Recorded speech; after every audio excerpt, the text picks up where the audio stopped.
The NFL schedule officially comes out today. I do have some thoughts on the way the NFL handles the full release throughout the week. And also, Trey Hendrickson comes out in public, speaks for 25 minutes to local reporters. A lot of reaction to that here today as well. NFL Spotlight starts now.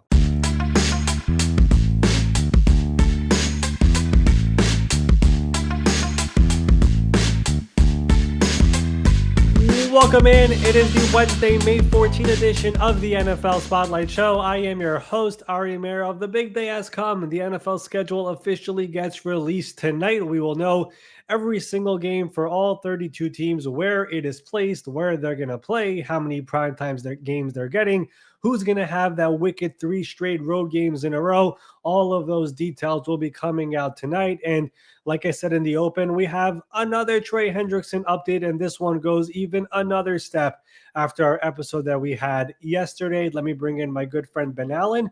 Ben, schedule release day. How you feeling? Feeling good. Not going to lie to you. I'm not the biggest schedule fan, but what I do like is seeing which teams get screwed in like a 2-week period. Like, what was it? The Giants a couple years ago, they had, 3 games in 12 days? Yeah, I think they had 3 games, 12 days. I think they had like 6 road games out of 8. It was a lot. That's the stuff. See, that's the stuff that intrigues me. That I actually very much enjoy. So yeah. I will say that's what I'm looking forward to.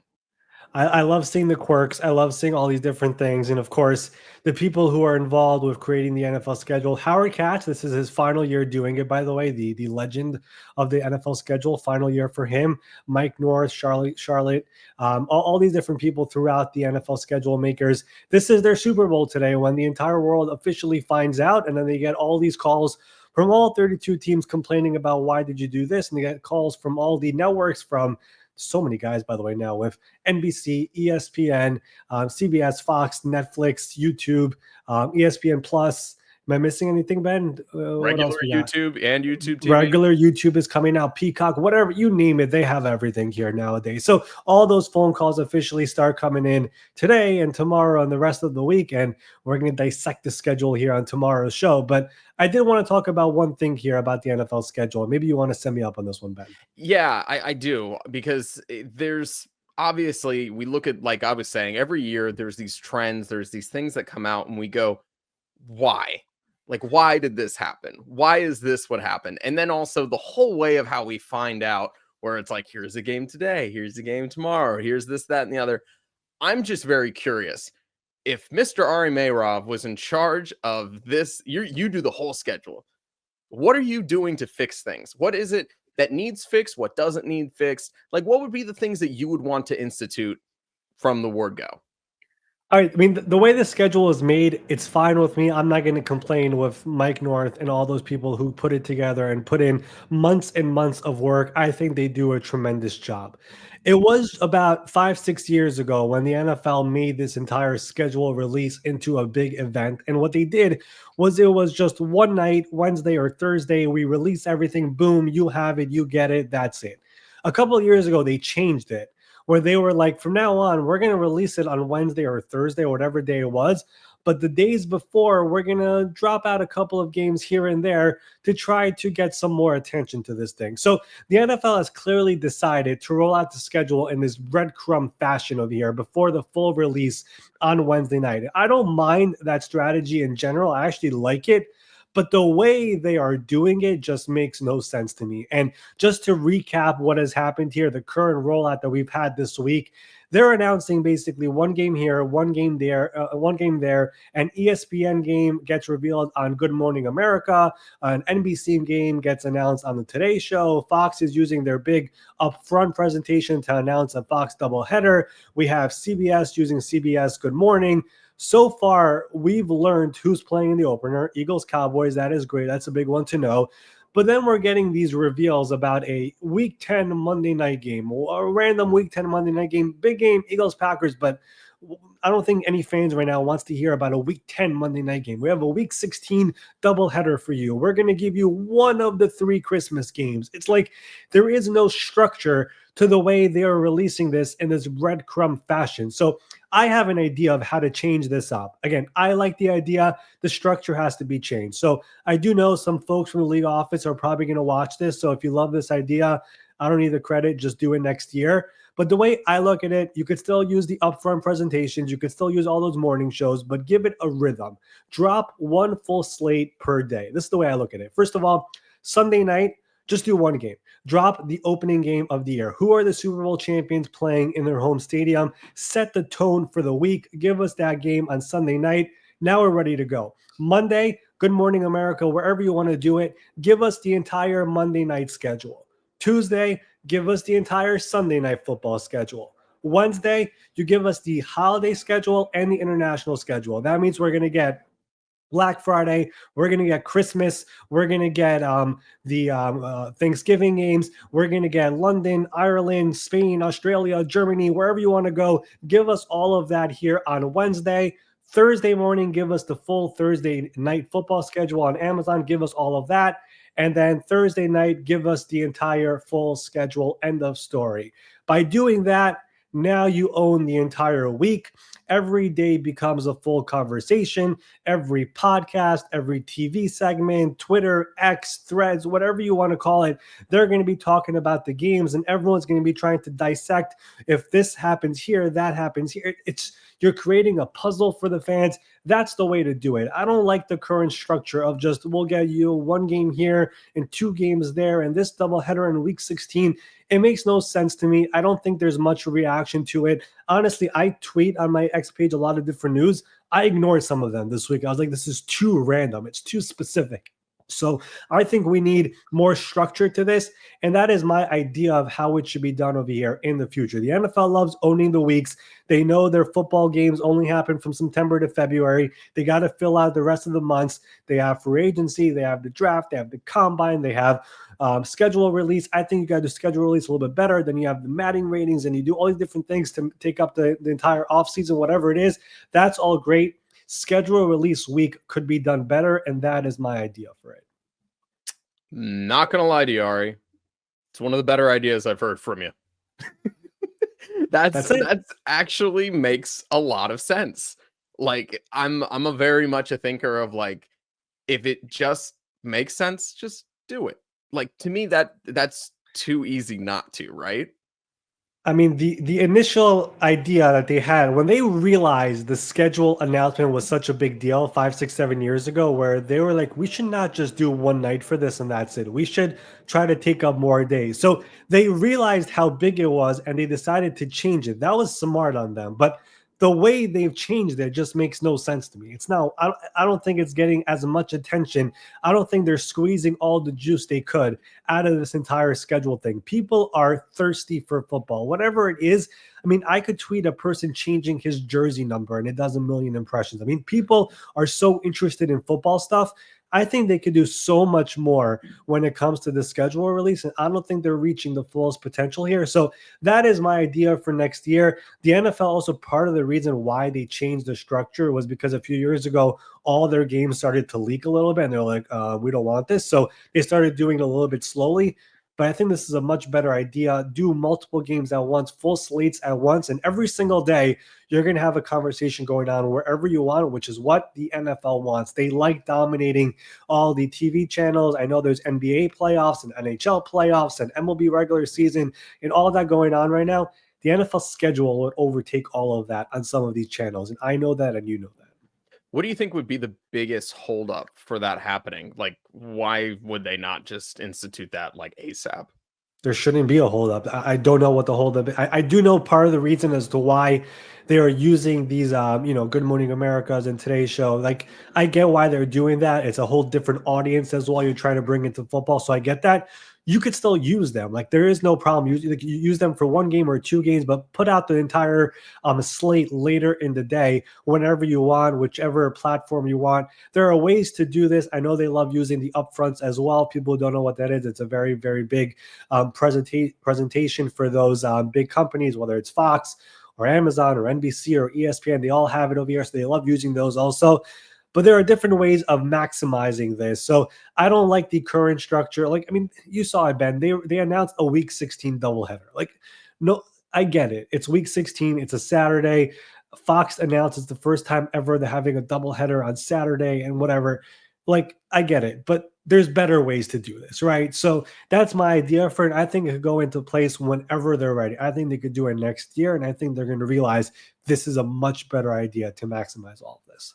And I think it makes sense from the perspective of like when you segment it, then it becomes easier to digest. Like you can look at all the Thursday night football games and it's like, oh, okay, I know I'm going to be interested in it this week. I'm going to be interested in this one. Like we don't know how the teams are going to be, but you can assume that the Chiefs are going to at least be interesting in week 14. If you just randomly throw me a game that, hey, this is going to be the doubleheader here in week 16, I'm like, okay, like, are the Falcons going to be good? Are they? I don't really know. I don't really care at this point, in the middle of May. I think that makes a whole lot of sense. We've had the opportunity to talk with some of the schedule makers in the past and stuff. And that was before this show, which is, kind of funny to think about now. But it is interesting to see how this evolves. If this, this concept has been floated, if this is something that people hopefully will listen to and say, huh, that does make a little bit of sense. I don't know. I think it's fun. I think you also put the tickets on sale earlier. Fans start buying their hotels and everything. Like, oh, there's a trickle effect to all of this by doing it. So I think it's the way to go. I'm not somebody who tries to tell the NFL what to do. I think for the most part, they do a pretty good job. This is one that for the last couple of years, just I don't get it. And I think it can be done better. And I've proposed the idea to a couple of team executives over the years. And they're like, yeah, that makes sense. We also don't really care about the schedule. We see the first 4 weeks and we move on. But, I think this is the way to go from a fan's perspective. I see the engagement numbers on my account. I see the engagement numbers on other accounts. Like, I know what fans want. And this, I think, would do much, much better than what they are currently rolling out. Talk about trickling down and impacts from one thing to another. How about transitions here, Ari? We're getting transitions in. How about Trey Hendrickson going from a statement to ESPN to just opening the floodgates to local reporters, basically just saying, look, I'm not playing next year. This went from not being super personal to now it's being personal. I'm being told I'm going to be fined if I don't show up for mandatory minicamp. Not surprising on the mandatory front, but there's a whole lot of layers to this now. And we've already heard about the fact that like his representation hasn't been speaking. They haven't been able to get in contact with the higher ups of the team, the Duke Tobins of the world. They're in an interesting position now where, Trey's around a little bit, but at the same time, he's not. We see football taking place all on the field, but he's over there talking to reporters. Like, what comes next right now? Because I'm just sitting here with popcorn in hand, like just being like, I'm going to keep following along, but like, where does this actually land? Yeah, I mean, first of all, the visual of him going and crossing the street to go to the practice field on Tuesday was incredible. I mean, it looks like he just came off the golf course. It was fantastic. But this is Trey Hendrickson making things uncomfortable now. And he did mention in this 25-minute scrum with reporters that the reason he's talking today is because of a text message he received from the head coach, Zach Taylor, who 30 days away from mandatory minicamp or 25 days away from mandatory minicamp, he sent them a text that if you don't show up for that, you are going to get fined. And Trey was like, why are you telling me this now? And is this the front office telling you to do this? And his reaction was, if you're telling me something 30 days out, that also tells me you guys are not going to do anything for the next 30 days when it comes to my contract. So I'm going to show up for this voluntary part. I'm going to make things a bit uncomfortable, and I'm going to speak to reporters and make it clear what is going on right now from my perspective and what has been going on throughout the course of the offseason. The biggest takeaway by far is the fact that he did essentially say that he will not play this upcoming year under his current contract. That is 1 year left, $16 million. He basically made it clear that he will not step on the field with that money, with that current contract, which again, he could say that. Doing that is a whole different thing. We spoke about this on yesterday's episode when we spoke about his contract dispute and a bunch of other contract disputes over the years in the NFL. Players could say stuff in May, June, July, August. Once it comes to September, October, November, and you're giving up $1 million a week in a game check, it's a whole different story. So that's part one. But for now, taking him by his word, he said he will not take on the field.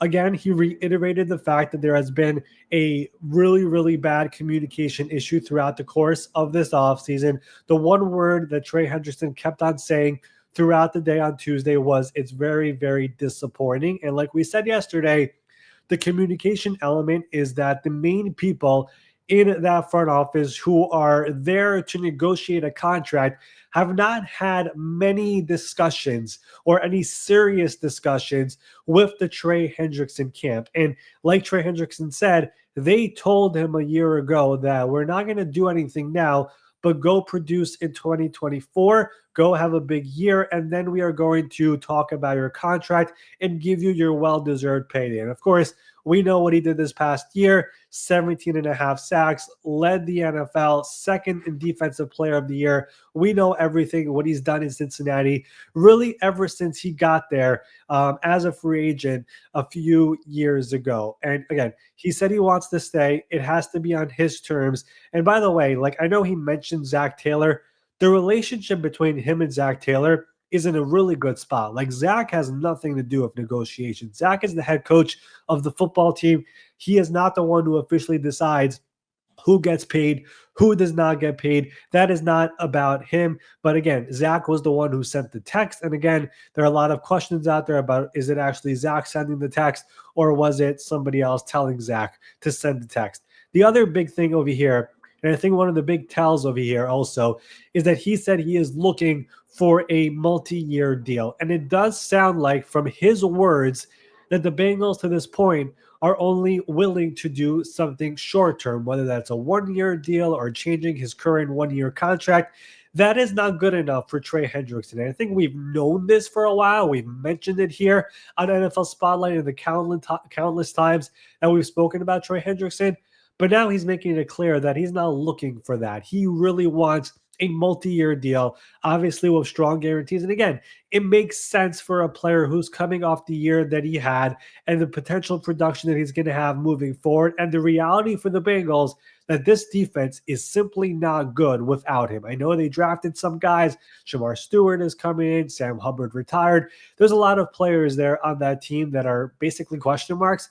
Trey Hendrickson is the only grand slam there. So they need him here. I do wonder if they just think he'll eventually cave.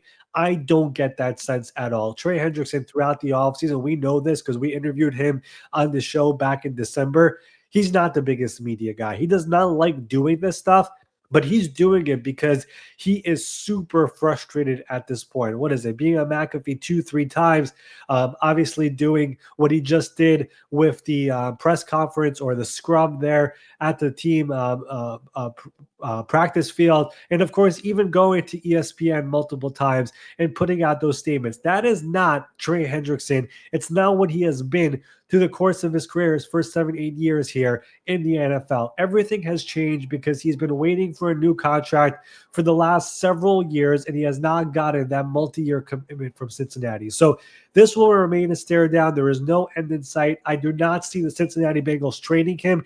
He might want to trade to this point, and because the draft is over, I do not see the Bengals trading him for 2026 assets when what matters is 2025 assets. One more thing on this. Joe Burrow was scheduled to speak to reporters on Tuesday. On Monday, after Trey Hendrickson put out that statement through ESPN, his press conference was moved to next week. It could be completely not related to that, but I did find that to be very interesting that Burrow's press conference was moved a week later. And of course, we know Joe Burrow and the public pressure he has put on that front office to pay these players. They're basically 75% done. They paid Jamar, they paid T, they paid Gesicki. Hendrickson is the last one, and right now, Hendrickson is going public on all of it. So this is what's interesting to me because you look a lot of times like numbers or statistics are a very easy way to justify whether you should be paying a player or not. And then sometimes you look at the advanced statistics, you look at some of the other, I mean, like for me, like looking at a PFF grade, looking at some of those higher level analytical stuff that you don't necessarily see on a box score. Both of them support that he is one of the top pass rushers in the league. He was tied for the most pressures last year. He obviously led the NFL in sacks. He was top 5 in PFF pass rush grade. His numbers have gone up practically every year. So it's not like we've seen a guy who's already, like plateaued. Now he's on a little bit of the back nine. That doesn't seem to be the case. So if that's what, if the Bengals are like, look, we'll give you a pay raise this year if you just show up, be happy, this, that, and the other. What would be the hesitancy to giving him more than 1 year, 2 years? Like, it seems like if your defense, to put it blankly, they sucked last year, and you have the best pass rusher in the NFL when it comes to getting to the quarterback and putting him on the ground. Why would you not want to invest in him for more than 1 year? I don't think any other organization in the NFL with that defense last year and the way they played, they don't take care of Trey Hendrickson ASAP. Like I think any other team, even with the two receivers getting paid as well, any other team of this situation, I think in the NFL would have found a solution at this point. For whatever reason, the Bengals are not moving, and this is the Bengals doing things on their own pace. They do things differently. They're okay with that. I don't have an answer to it, but I did like Trey Hendrickson today or on Tuesday coming out and basically saying, listen, I've been trying to get a deal for the last couple of years. If I finish this past year with 4 sacks, they would be asking me to take a pay cut right now. And if you look through the history, by the way, the Bengals asked their players to take a pay cut a lot. They did it this offseason to Zach Moss. He took it. It made sense coming off an injury, but they do it to players when the time is right. In this situation where we need a pay raise, the team is obviously going to be very, very annoying about it, which makes no sense. And you look at the pass rush market. He mentioned the names in that scrum. He mentioned them by name. He mentioned Max Crosby. He mentioned Daniil Hunter. He mentioned Myles Garrett. He did not mention the other names who are coming up, and I guarantee you they're going to get done. That's Micah Parsons. That's TJ Watt. Those deals are ongoing. He belongs in that conversation, and the Bengals don't want to treat him like that. And the most frustrating part to Trey is the fact that there has been very, very little communication. At some point, it's not even about the money. It also becomes a respect thing. And it's like, I've done so much for the organization. I mean, coming in here as a free agent, you guys took a chance on me. He appreciates that and all of it. But at some point, the production on the field should result in something coming back to me and somebody from upstairs talking to my people and saying, hey, we love Trey, or at least just tell us, like, hey, what is going on here? What's the reason we're not getting the communication? None of that is going on over here. And that's been one of the bigger issues. That's part of the reason why Trey is as frustrated as he is right now. It's the fact that nobody that is of importance in that organization has been reaching out to his people, and it just does not make any sense. It's bizarre to me. It's bizarre just as like a sitting back and watching as a fan. I'm curious now though. Like, let's just put this in perspective because it does not seem, and from everything that's been indicated from Trey's side of things, that he's even looking to be like one of the top 2, 3 highest paid pass rushers. Like, he's okay with being a little bit lower than that. If you were just to say, put him on the open market and teams were to start bidding for him, he would probably surpass what he's asking for, right? Yeah. I think if you put on the open market right now, he gets 3 years, $100 million right now. Yeah. End of story. End of story. And that's not even top of the market. Obviously, top of the market is 40. But I think right now a team goes 3 years, 133 a year. First 2 years fully guaranteed. End of story. It's one of the better free agent signings in the month of May we've had in the NFL. That's the way it would be.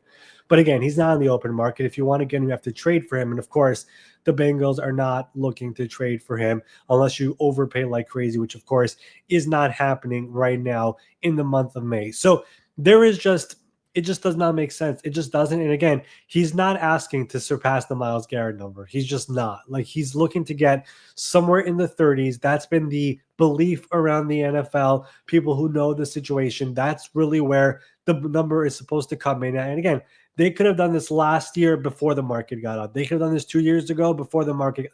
They could have done this at a number of points.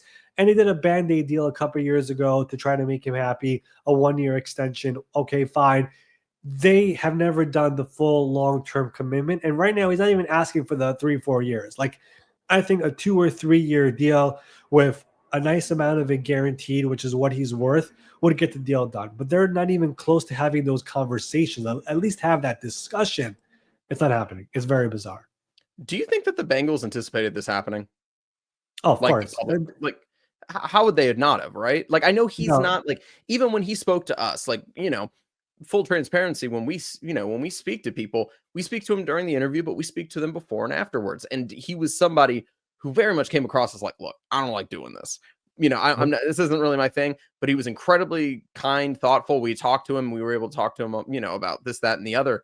But like, he's not someone that you would immediately peg as being the loudmouth, or not to say he's being a loudmouth by any means right now, but he's coming out and he's Yeah. being vocal. The Yeah. Bengals, did they just not think that was going to happen with him?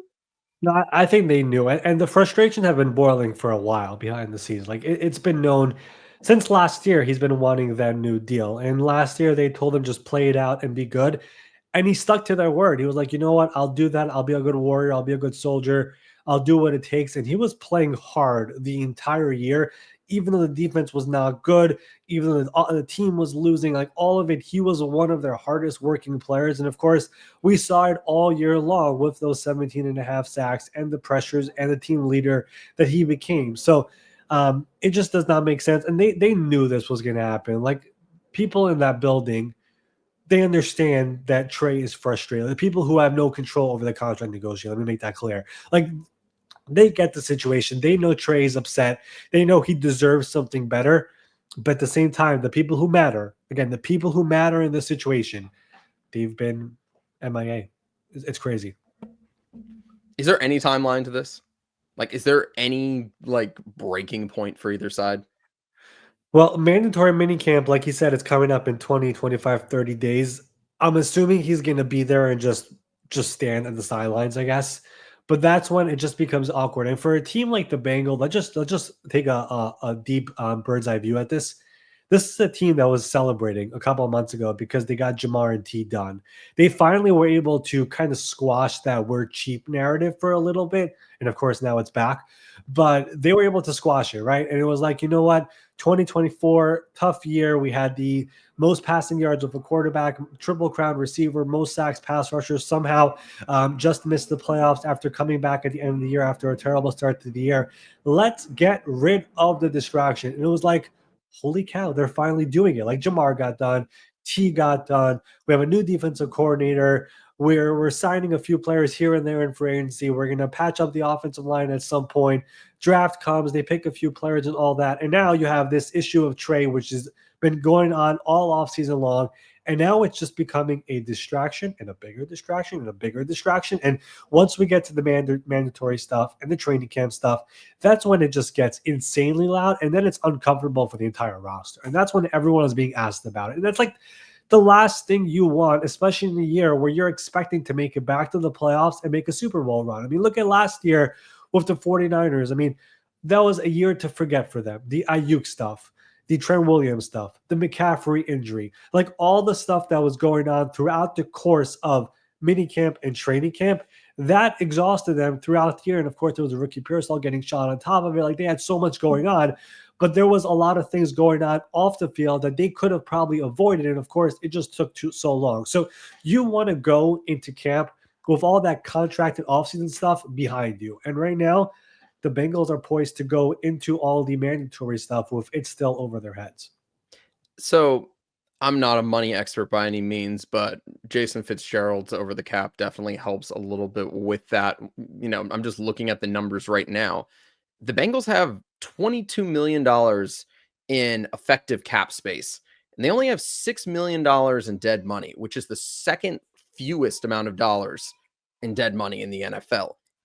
It seems like there's money there to be spent to adjust Yeah. things, right? Is this more of Yeah. just looking down the pipe and saying, okay, we do have Burrow, we've got T, we've got Jamar as these big numbers, carrying on in the future, but like cap's going to increase. Like there's no indication, barring another pandemic type thing, that these numbers aren't going to continue to increase. Like I'm lost to understand as to what the holdup really is. They're in a good place from a salary cap standpoint. I mean, if anything, if they extend Trey Hendrickson, his cap number right now is 18. It's actually going to lower for this year and give them even more cap space in 2025. So yes, there's a question about cash, but they could find cash. I mean, there's ways of doing this and figuring it out. I know everyone says they are the cheapest organization in the NFL.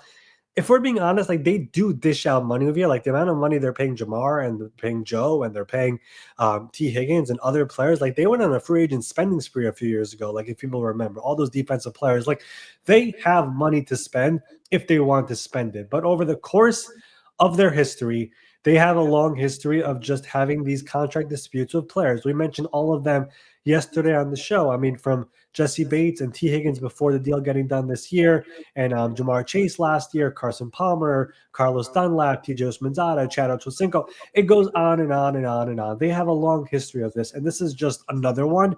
And we'll see what ends up happening, but this is poised to be a distraction going into, right now in May, into June, and eventually when things get real in August. Well, they're nothing if not consistent. And you know what else is consistent? NFL Spotlight coming to you 5 days a week. Make sure you're hitting subscribe on YouTube, Apple, Spotify. We have a Spotlight guest next week. That was somebody that was requested when we did our little poll there on the My Sports Update page, your channel there on X. Somebody called it as somebody they would want to have on. We got him. Recorded it on Tuesday. It's going to be coming out next Tuesday. It's going to be very exciting. I really love this one.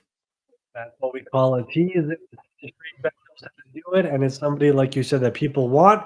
I've been trying to get him for over a year, and we finally got him. And the Spotlight series, it is basically heating up once again. Can we call it season 2, Ben? Officially season 2? Is that what it is? I think we have to hit the year. No, we still have to hit the year mark, right? I don't really know if there's seasons for this. I think we just never stop.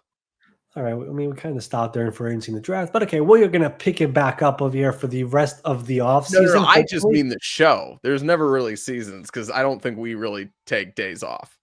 Yeah, no days off here, like Bill Belichick said. Yeah, that is the plan over here. Next Tuesday, or in a few days from now, after the weekend is over, we will officially, or 1 week from now, my days are all confused. But yes, we will officially have a Spotlight guest here on the show, and it's a really, really exciting one. And let's just tease a little bit. He is an executive. Let's start like that. So that is right now what we have planned over here for next week. But that will do it here for our Wednesday, May 14th edition of the NFL Spotlight Show. We will be back here tomorrow when the full NFL schedule will officially be out. Maybe, just maybe, we will dissect some of it and talk about all the trends that we saw in the full 32-team, 18-week schedule that is officially out for the public. We will see you all here tomorrow morning.